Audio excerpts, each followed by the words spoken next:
apart before. I've relied on Rick to send me images of what it looks like inside. But the explanation is that the lens of the camera allows in a certain amount of light. And of course, this is what's designed to be shown on a projector. Okay? You don't normally see this stuff here. That's not part of the camera design. That's just an accident of the particular Zapruder camera. And so if you imagine that's the centre. When I talk about the centre of the frame, that's the centre of the frame. Not over here somewhere, but the centre of what you'd expect to be the designed area for viewing on a projector. And imagine a big circle around here.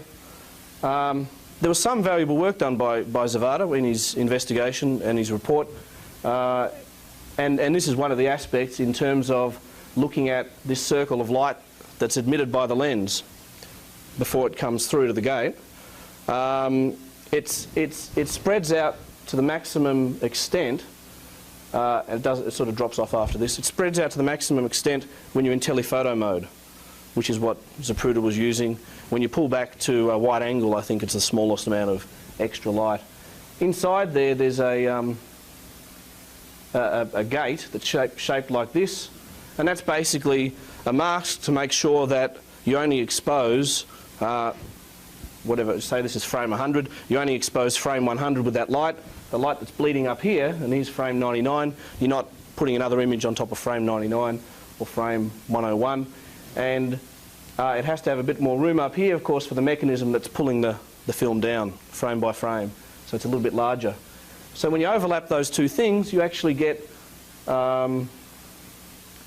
this bit of exposure onto the frame before that actually belongs. These are the buildings. If there's a building here, a bit blurry this one. I've stopped on a bad one. But this is actually above the Zapruder film. If something is bright enough, it's a double exposure in that area. If something is bright enough, so these are actually the feet of the people in the frame before. If there's something bright enough above the Zapruder frame area, you can actually see it there. And same thing down here. If there's something actually bright enough, you can see it often in this area. So it depends on whether, and the same thing here, that's a double exposure. So you can see the lamp pole. Let me try and get it to stop on a clearer frame. You can see the lamp pole, and the double exposure from this frame is just some of this grass, this side of the grassy knoll. So it doesn't really show through except there's a bit of a green tinge. And same thing there's nothing really here from the top of the frame before. So I'm going to be talking about these ghost frames, these ghost panels in some more detail later on. That's about the only explanation I'm going to give of where they come from. And if you actually look in them, you've got to be careful because you might be seeing something which is not really there. But as you get down here, you actually see the back of the limousine and the fender of the motorcycle on the near side, which don't actually appear in the Zapruder film. So by looking down here and looking up here, you can actually see some grass here. You can see this side of the grassy knoll. So by looking in these ghost panels, and I've attached them here so you can look at them as they should be seen, you can actually see sometimes things that are above, and that was the top of that concrete, not monument, but pillar. You saw the top of the pillar go past. And down here, if you have a look, you see here, grass. You can actually sometimes see things above and below the Zapruder film as you've looked at it in this area. John, looks like real grass, by the way, by contrast with what's on the other side. We have an internal measure right there. That grass in the right. This grass? You see the grass there below that point. Yeah. Yeah, well there's grass on that side and coming up there's grass on this side. That's part of the grassy knoll there in front of the picket fence. Right there, I see right there. Yeah, well some of it's the tree. You're seeing some of the tree through there as well. Because the tree's there and you're getting grass on top. But the one at the end of the film is particularly good. Let me try and stop it when it gets to the end of the film. That it's really the grass that's there. Now there's the motorcycle you can see that stops, and there's the shadow of the back of the limousine. You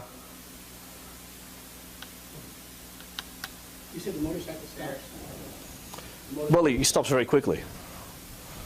Very quick. I mean, the motion is not inconsistent. I'm not quite sure about David Mantick's analysis of that motorcycle fender. It's not inconsistent motion. It doesn't jump around but it stops very quickly. He sort of slams on the brakes and lets the limousine keep going, according to this film. But this is actually the grass that goes in front of this picket fence. Okay, there's a bit of grass there. Well, there's some more there. And we're going to look at how this all matches in with Dealey Plaza shortly. So I just wanted to show you that as a motion, and you can see the trees and you can see some of the buildings here sometimes. There's some buildings. It's a bit hard to see unless you're used to it. There's some buildings. Top of the structure there. And you see some peristyle, that white stuff. That's the peristyle that's up in the distance that disappears off the top of the frame. You get a little glimpse. You get double exposure glimpse. So you've got to be careful what you interpret there. If you... some of the other things that are worth noting, as Jack mentioned, I don't know if Jack mentioned, but these people here, you see that they don't do anything. You can see that in any copy of the film. It's a little bit easier when you've got the sprocket hole area as well, but they basically just stand there and don't do anything as the president comes past. One guy claps, everyone else just stands there. They don't even turn their heads, they don't turn around. Right, here they are waiting. And then we've got the camera stop, and they're still waiting. Waiting. President's gone past. So someone needed to tell them that the president had just driven past, because they don't react. They don't react. It's of course, that running man, you know, the men that run up the grass, that appear to be, because of the blurring, you don't see them very much right at the end of the film. I've always wondered, what are they running away from? If the shots were coming from this direction, why are they running away from the triple underpass? Unless there was some danger there. Of course, we have Mary Moorman and Jean Hill, who I've just brought. David Mantick's been very good to bring along all of the Life magazine issues, which I'll mention briefly. I invite anybody to have a look through all of these issues that shows Zapruder frames of Life magazine, the complete set, to find these very photogenic and conspicuous bystanders, because they never appear. Life thought they're not worth showing in Life magazine, in colour or in black and white, which tells you something in itself. Now this, I'll talk about that in a moment. So you can see here, there's the fender of the, you call it fender, yeah, of the motorcycle that's on this side of the limousine. This is really on this side. This is really below, and you often see the right side, yeah. You often see the back of the limousine, and you see stripes on the road, you see shadows of the back of the limousine, you see the shadow of the handhold on this right side of the limousine on the ground. And as I said, it makes it look as if I'm trying to argue that it's all authentic. I don't know if you've got a puff of smoke up there or something. But probably most people are now aware of the signs. There was a Thornton sign up here. Here's the Stemmons Freeway sign, which goes across the field of view. There's the wall in the background I'm going to use for a purpose I'll tell you about shortly.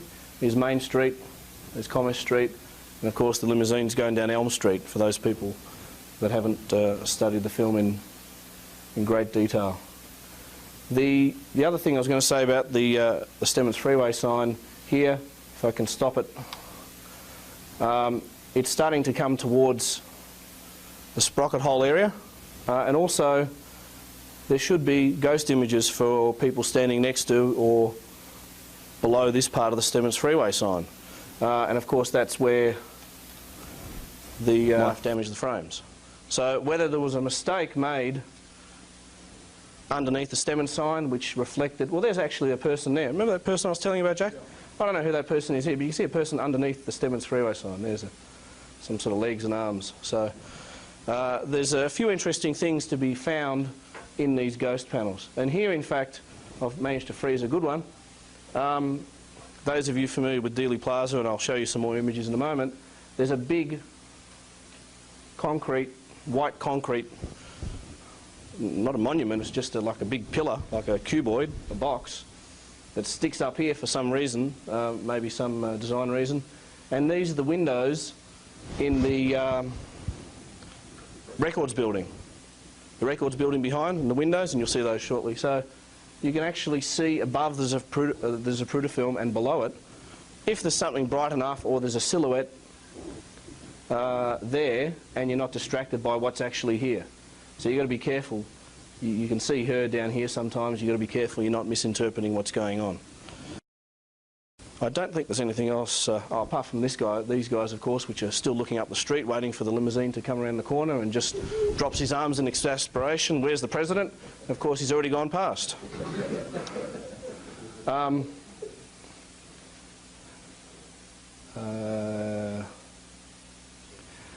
You notice there's a couple of flickers here in this part of the film that I just went past. They're the two frames that Jim put back into the film, but I put them in and I smudged over some of the edges and it looks like they fit in. If I do it frame by frame, you'd see the copies aren't very good because they come from small images off Grodin's CD. That's probably enough.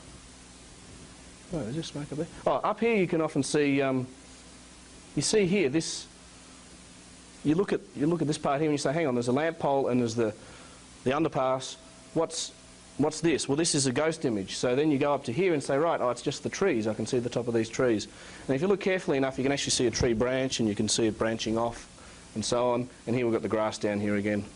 And you can even see the bottom of the other tree. So it's, you could spend years having fun looking for things in the ghost panels because they basically all work out. This is, I've said this before, it's hard to give praise to something which is such an evil creation. It's, I don't know if there's a word for it in the English language, to something which is so brilliant and so dastardly at the same time. Sorry? Machiavellian? I think that's about right. It's close to perfect. Of course, if it was perfect, I wouldn't be here, so let's have a look. It is based on a true story.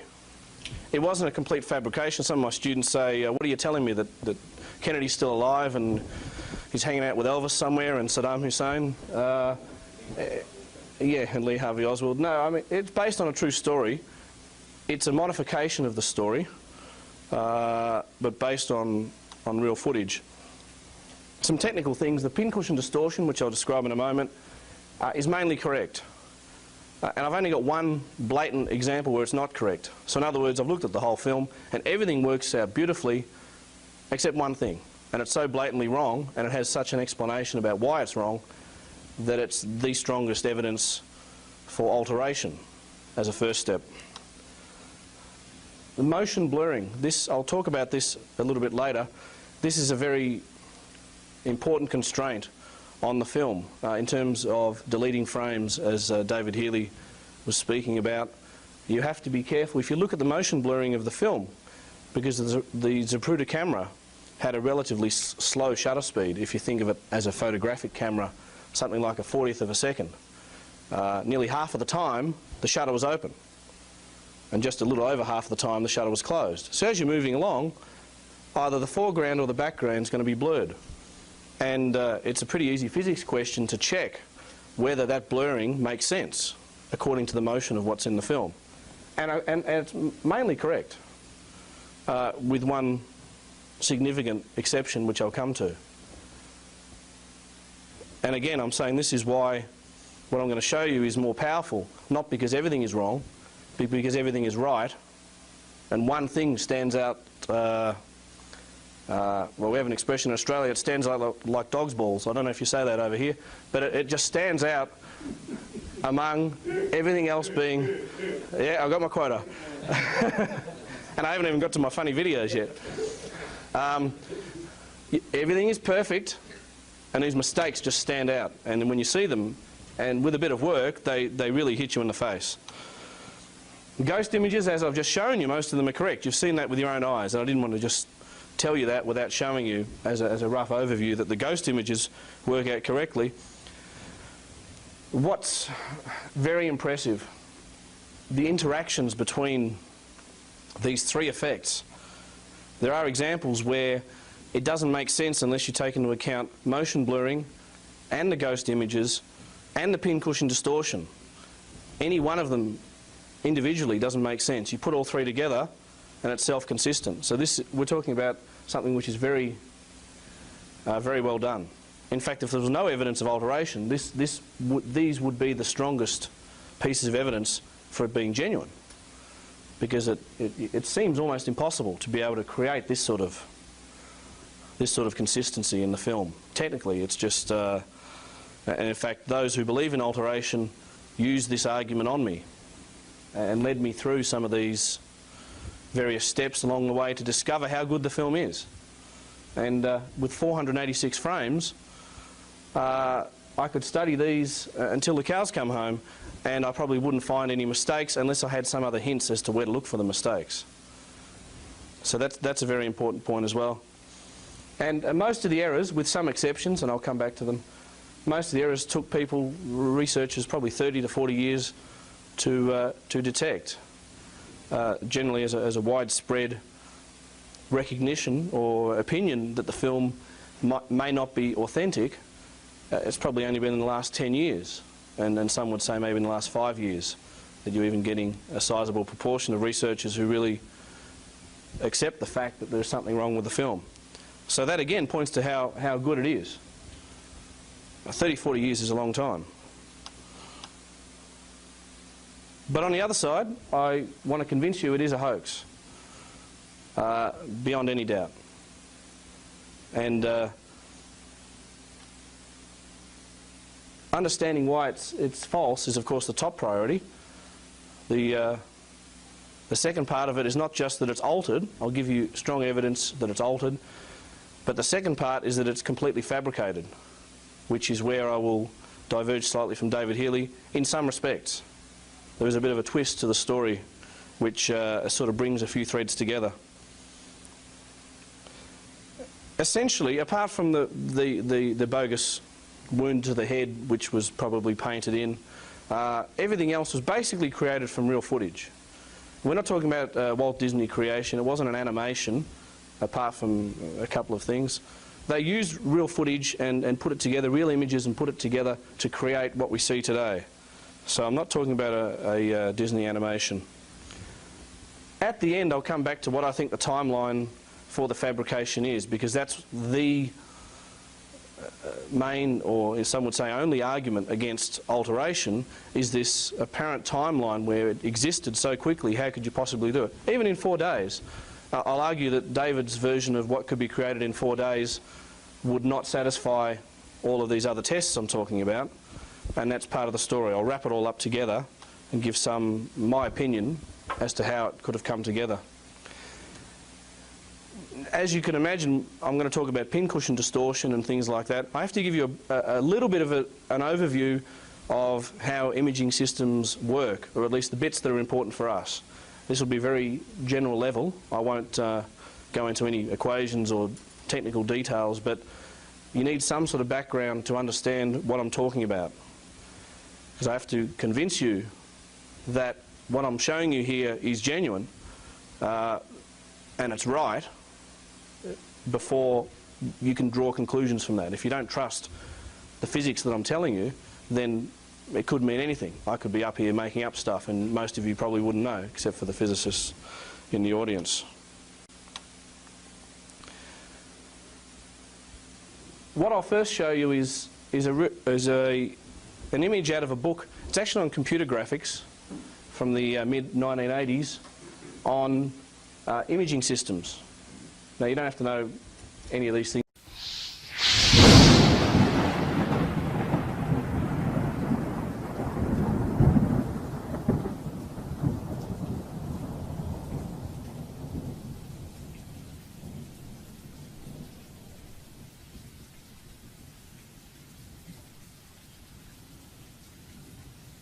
Pull back to a wide angle. I think it's the smallest amount of extra light.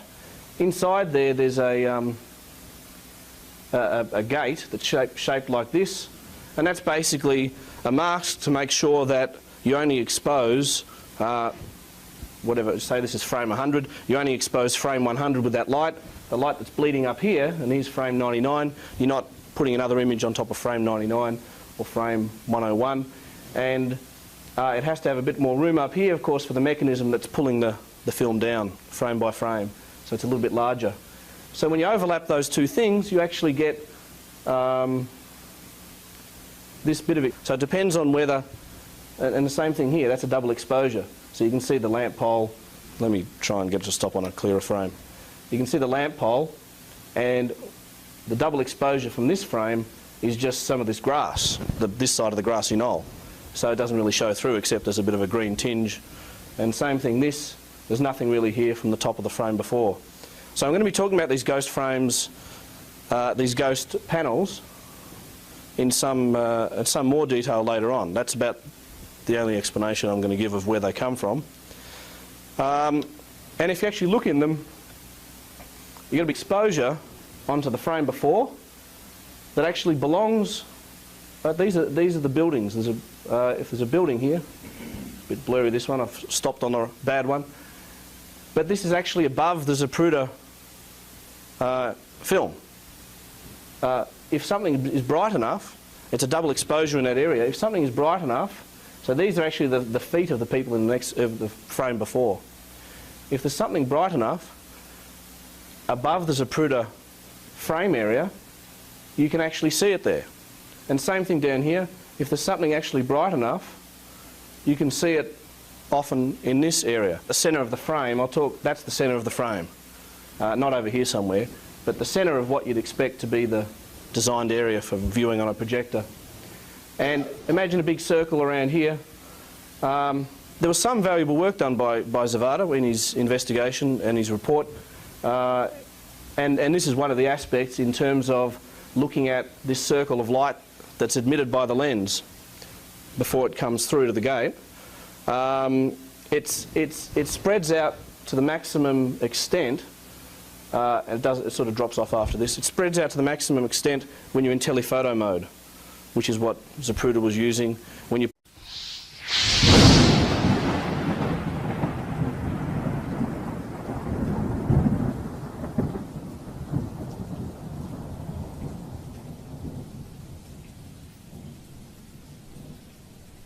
apart before. I've relied on Rick to send me images of what it looks like inside.